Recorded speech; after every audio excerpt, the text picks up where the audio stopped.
Well,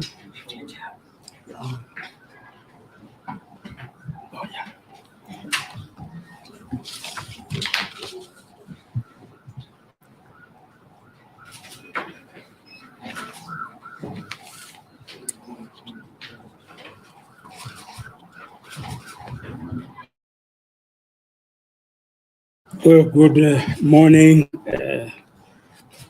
members of the Fourth Estate, and I want to welcome you to this press briefing.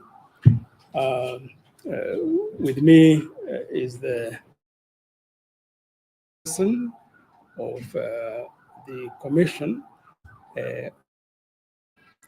and we have Commissioner Danivas Makori, and we have the CEO and the Secretary to the Commission, Dr. Skita Haro. And we want to brief you on what the NCIC is doing in, again, ensuring that we have a peaceful electoral process, as we have promised that we'll do our best to contribute to a peaceful process before and after the elections. And I want to thank you once again for joining us on this State of the Peace address. It is this, when we come here, it's a platform that we have decided to use to allow the Commission to engage with the Kenyans on the state of peace and political decency in the way to the August 9th elections. Happening every month. And as the election nears, we might even have frequency of having this briefing. I am aware that all of you watching us from home or wherever, and of course those gathered here, have one major question in your minds. And that question is that of the use of the word Madoadoa. First, I must assure you that the NCIC summoned the Right Honorable Raila Odinga over the statements that he made in Wajir last week. And as you all remember, the Right Honorable former Prime Minister apologized for the use of the word Madoadoa, and he acknowledged our summons.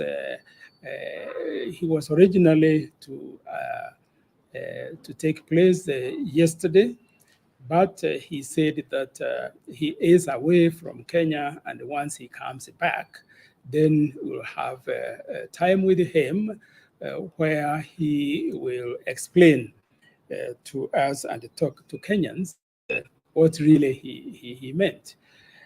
What we wanted to really say is that we have initiated a comprehensive investigation, and we continue to promise Kenyans that as far as it is within our purview and within the law, all Kenyans are equal before the law, and no one, as we have said before, other than, of course, His Excellency the President, will not be asked to account for use or utterances of what would amount to hate speech, because that is a responsibility and the mandate that has been given to us as NCIC by the law.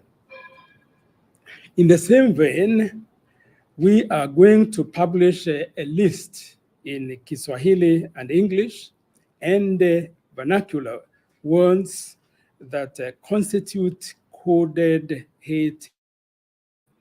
That means we want to develop a lexicon. And we have done a lot of research, and we have come out with a list of words that are being used in English, in Kiswahili, in vernacular. And we are going to publish this so that it will give opportunity for Kenyans to know that these are words or phrases or proverbs or parables or whatever that have been assessed and amount to hate speech. And so this will go a long way in containing hate speech and ensuring our nation is secure during the electioneering period.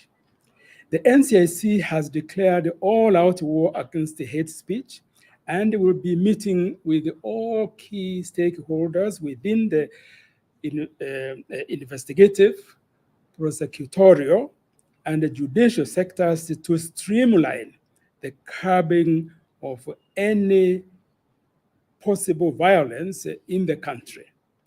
As you have heard already, we are monitoring all TV, radio, and social media to ensure we are aware of what is going on.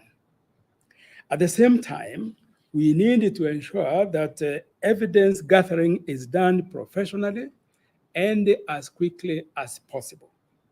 This will require the acquisition of high-end gadgets to do so, because particularly when it comes to monitoring online on the social media, we need this high tech, and we are in the process of acquiring that, but also in the meantime, working with those who have it, other partners who have it, so that the monitoring is going on.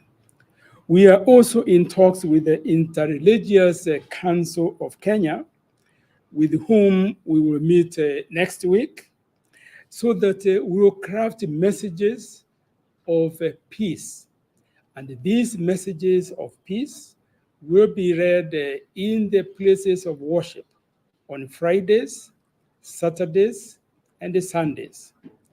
And we want to ensure that the Muslims, Christians, including SDA members who meet on Saturdays, as well as even in Hindu temples, that these will be used as the messages of peace, and it will be reaching millions of Kenyans every Sunday.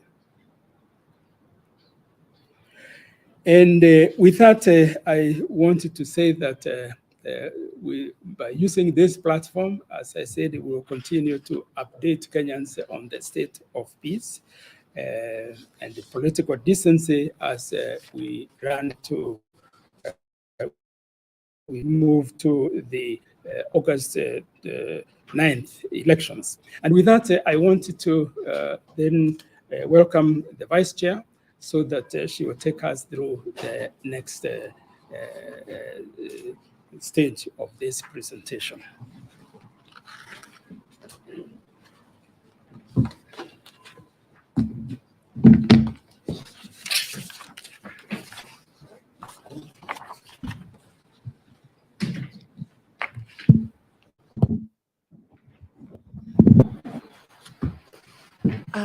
Thank you very much, Chairman, and you're welcome again, members of the states, to NCIC.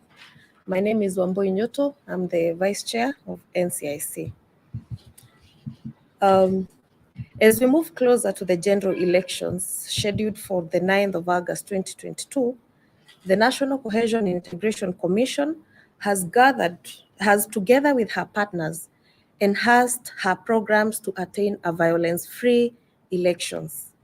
As a commission, We are pleased to report that there has been relative peace and calm across the country, and this we commend the Kenyan people for maintaining relative peace, except for a few incidences that we deem that are triggers of violence and conflict, if not tamed.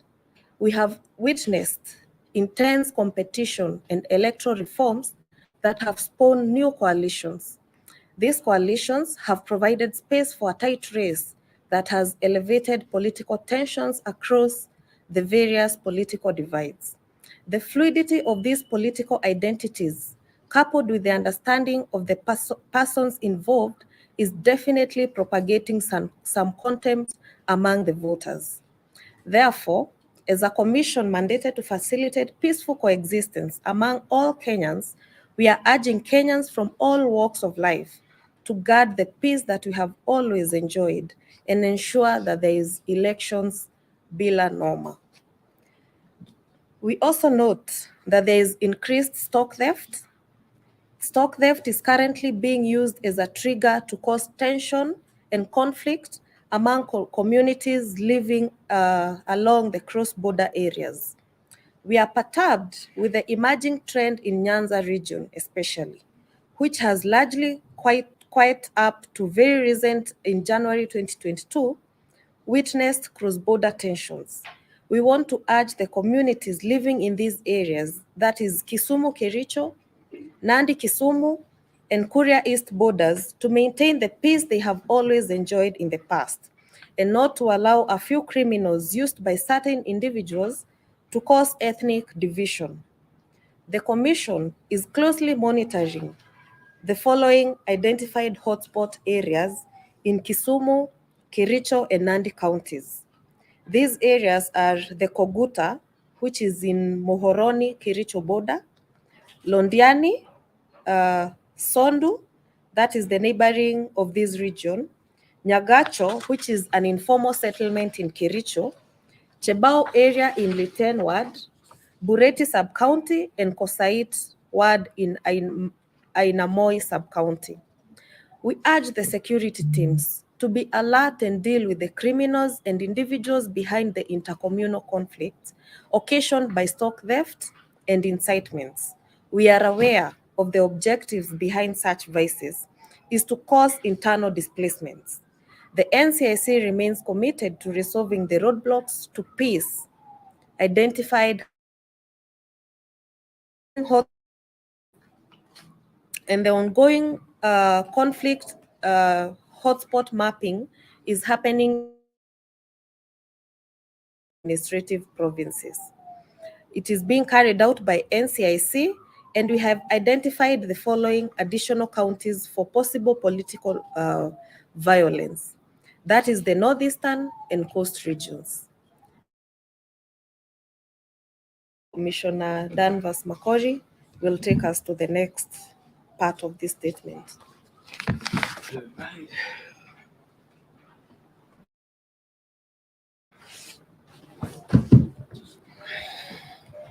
Thank you, Madam Vice Chair and Chairman. Good morning, members of the Fourth Estate. What I'm going to do is going to take you through four main thematic issues we've been looking at NCIC, of hate speech in social media, the issue of diminishing democratic space, our current crisis, economically speaking, and last, electoral reforms. So just through NCIC, we note with great concern the contempt and hate speech by leaders cascaded to their followers within public spaces, market, funeral, social gatherings. The challenge we're having is the fact that especially bloggers are now picking up this, what, of course, the main principles are saying, and ethnic hatred, hate speech, and incitement to violence. Just in the month of February, for example, we flagged out nine cases of hate speech. Past, I would say 80% of hate speech and incitement actually happens online. They moved from rallies and streets now to online, and that's why we are really keen on that issue.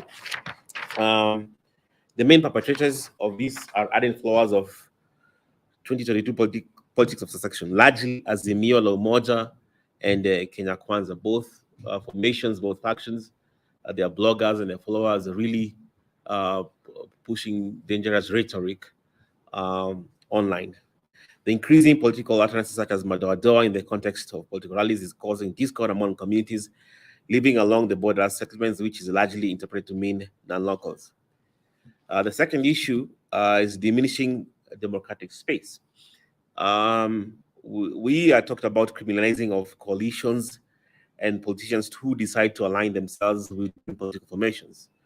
Now, this has persisted. Kenya's democratic space must be guarded at all costs. Criminalizing of coalition formations limits political freedom of choice. We should allow what he or she wants to do with their vote and political affiliation. It's fundamental to democracy, especially as far as peace is concerned,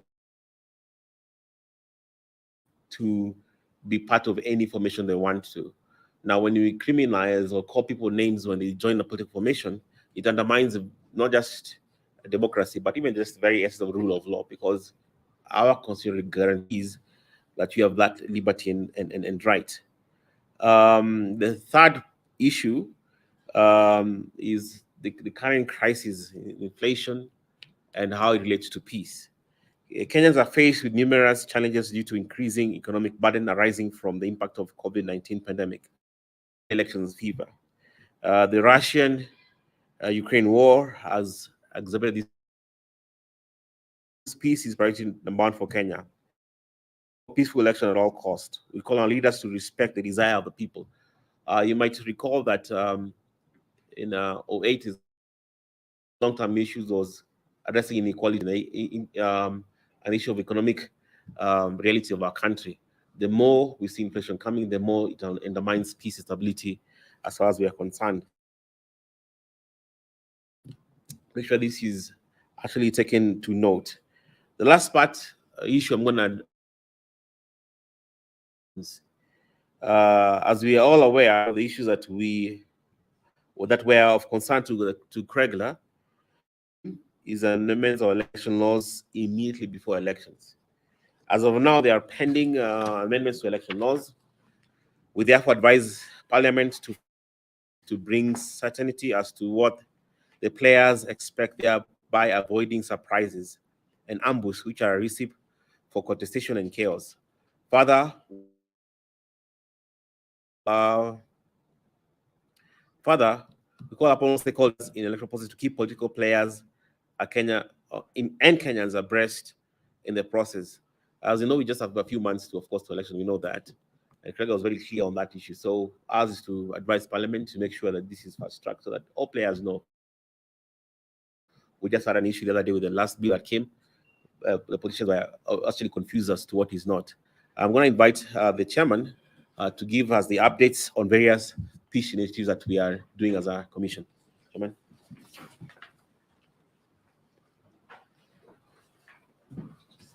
Well, thank you very much, Vice Chair and Commissioner Danivas. You remember when we on the status of peace and political decency, we also said that we will be updating Kenyans on what we are doing at NCIC, so that between now and the next time we'll be giving this briefing, you can even follow what we are doing and find out whether we are.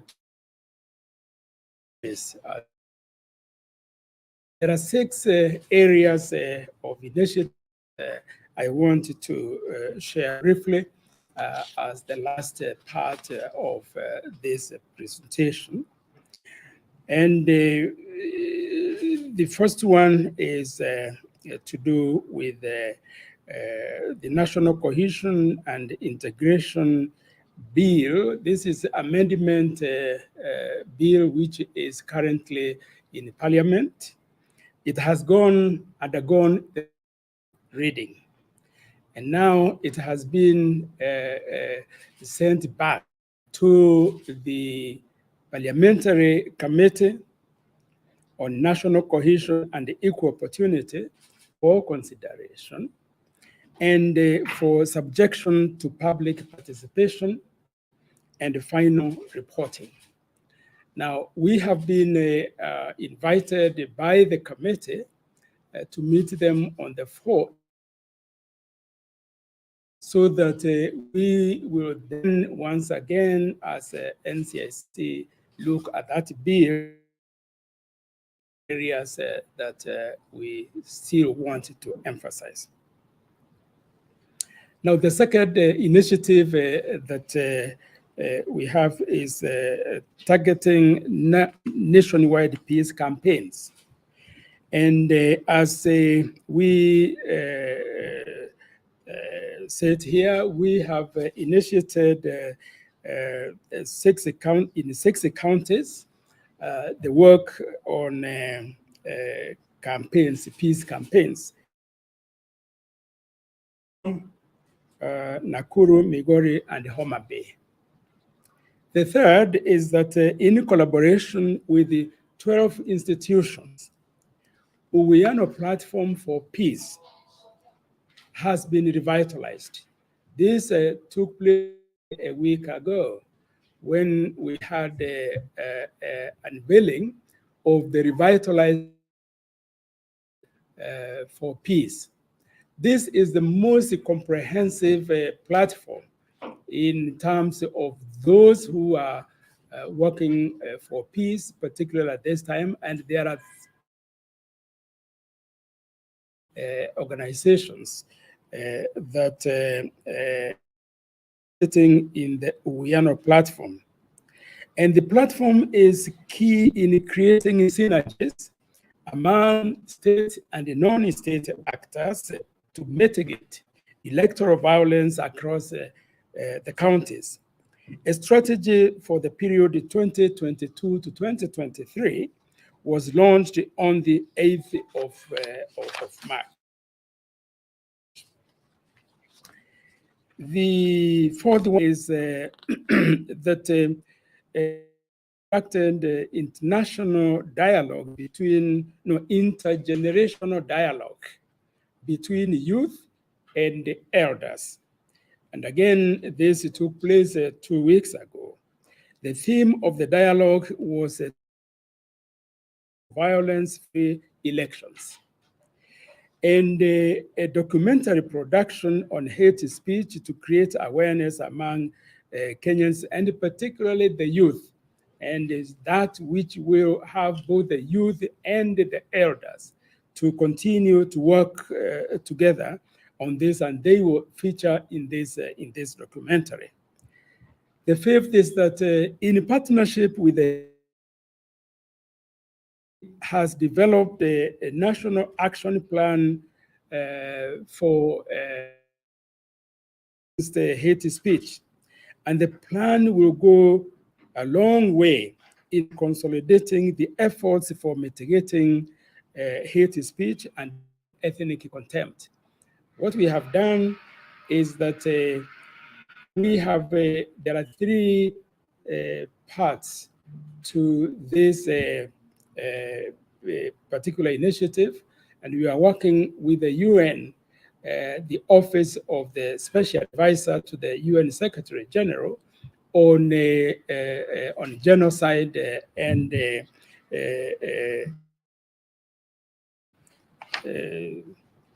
genocide and mass killings.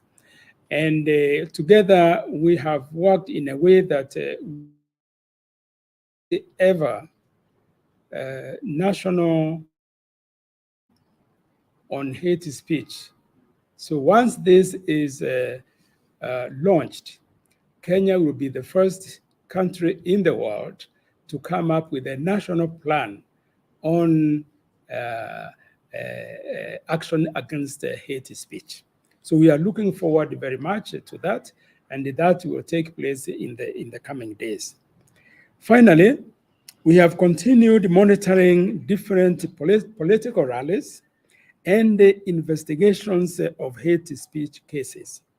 Consequently, we have recorded 51 cases and which are currently at different stages.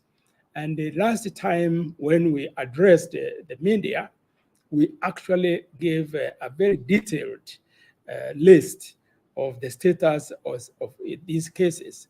And therefore, you might want to refer to that because we gave it to you, but we continue to update these cases. That the 6 social media scrutiny by the Commission. This again is by Commissioner Danvers McCord, that social media has become the place where hate mongers are very active. And so we are monitoring this closely.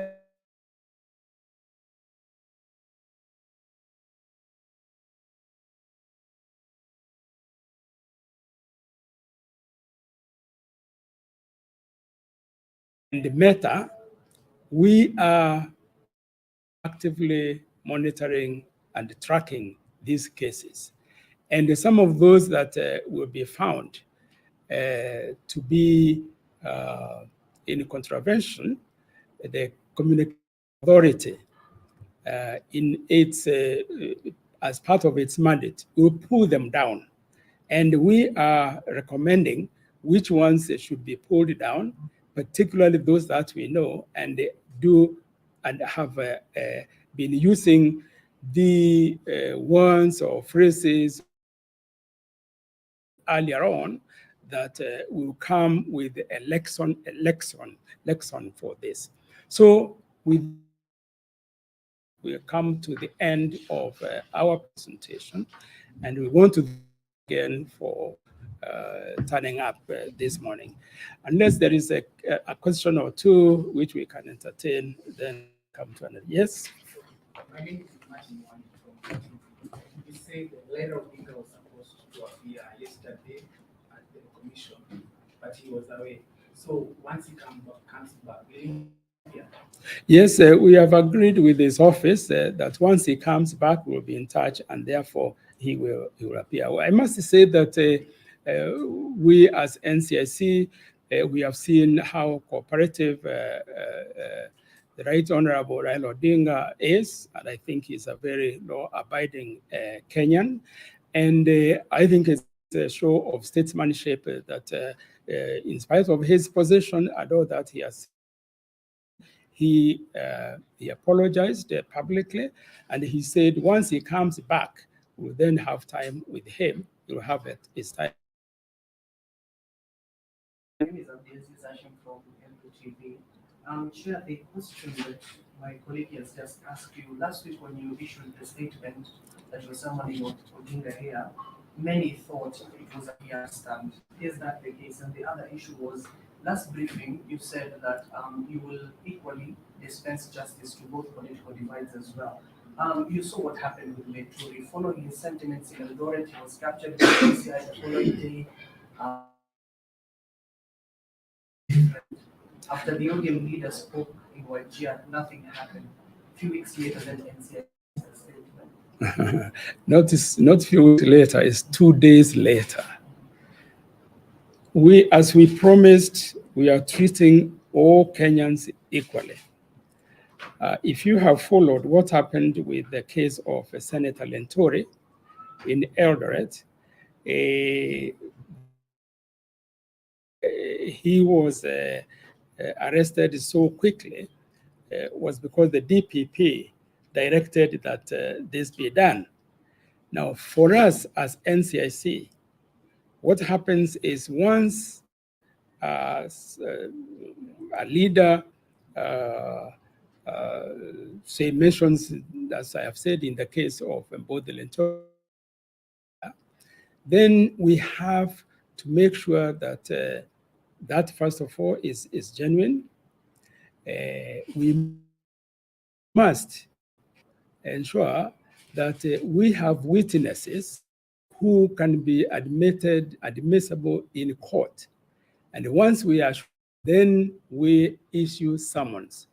And this happens within 2 to 3 days. Sometimes it takes longer. Of cases both of Lentore and Raila, it's only within 2 days issued the summons. So when I released a statement on Raila, it was only the second day. So really there is no special treatment. As NCIC, we are not biased in political persuasion or divide. The other, as we have seen and we shared with you last time, and this is the message I really want Kenyans to understand. We have been, as NCIC, sometimes blamed or even accused of being biased in what is now Azimio side and against what is Kenya Kwanza side. And that's not the case, because if you look at the list we shared with you last time, in fact, if you count, you'll find that there are more on that list from what today is called Azimio la Umoja than in the Kenya Kwanza. I want to say this because some leaders within Kenya Kwanza have been the ones who have been stating over and over again that NCIC is biased, that NCIC is being used by the state. So we are very clear that we are impartial, and that is how we are going to serve Kenyans. Thank you very much. One more? Okay. Yes? Both Azimio and Kenya, biggest perpetrators of hate speech. Would you maybe perhaps give us the number and the address? The number and the names is yes, because it's the, those are the accounts that we are we are talking about. Of course, in what we gave you, we don't have the details of the names and the numbers as we said, but we can give these details to those who are interested. The last one. Chris Loreno from Ramogi TV. My question is that many are of the view that the NCIC just doing the lip service, because there's a word that since the conception of NCIC over 10 years ago, no punitive action has been taken against the perpetrators of this hate speech. You keep on saying that you summon them, they are summoned, and after summoning, nothing tangible punitive is taken against them. Perhaps this is what is giving them the leeway, because they don't see an action being taken to some of them to perhaps say these things. Why? What's the missing link? They that you don't have judicial power, or what's the missing link in the fight against hate speech?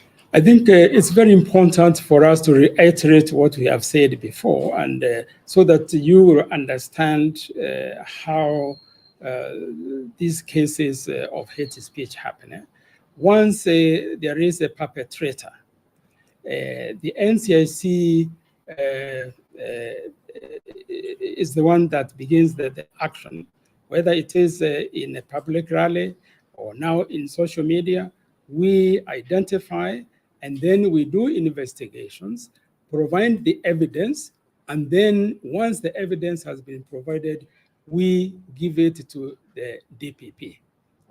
The DPP is the only one that has prosecutorial powers in the Constitution of Kenya. Once the case has gone to the DPP, the work of NCIC has ended. But if, of course, there is need for a witness that we have identified, and our investigators can go to court. So DPP then goes to court. Then the case is between the prosecutor and the magistrate or the judge. And that is where now that's the last stage. It is the magistrate or the judge who will convict. NCIC does not convict. NCIC does the work of identifying them and doing the investigation, collecting evidence, and then we had it to the DPP. That being said, there is one aspect of the NCIC work that, and that in fact is most important work for us, and that is what do we do with the perpetrators, if you will. There are many who do not go, who are not taken to court because we agree with them on what again is provided in the law and in the mandate of NCIC, what is called conciliation. And for us, I think it's more important that a person who has been even notorious of as a hate monger to reform and stop using or being a hate monger. And there are many of these. These are more than that actually go to court. And because I think it's more sensational to see a prominent politician, going to court, etc. But if I give an example, which I have given this previously, Governor Amazon Kinge was one of those that we, because of what he had said in Mombasa, which we considered to be ethnic, both ethnic and racial hatred. And he came, we went through the discussions, he agreed to conciliation, and the matter therefore did not go to court. And since that time is more than 2 years now, he has not repeated that, okay?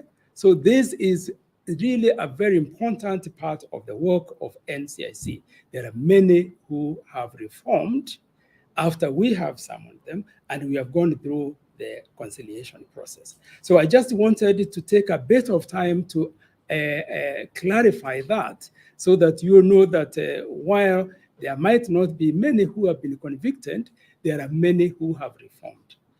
Thank you very much and have a good afternoon. One question. What's your view on these politicians who keep having insults of the president who is perhaps a figure of country? What can you say about it? As we have said,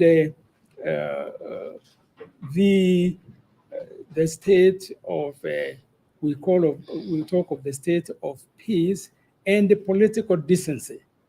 So political decency to us is very, very important because it's when politicians themselves they really behave as leaders should behave. And therefore, for us, we obviously don't condone. And in some cases, we must say that we castigate really who those Kenyans who have the audacity to, as you say, to say to the president or to the deputy president or to any prominent political leader. That's something that we condemn, but we don't have a mandate as NCIC to follow that the way we follow the hate speech, because there is a definition of what hate speech is. Otherwise, certainly we do not condone that. In fact, we condemn it. Thank you very much and have a good afternoon.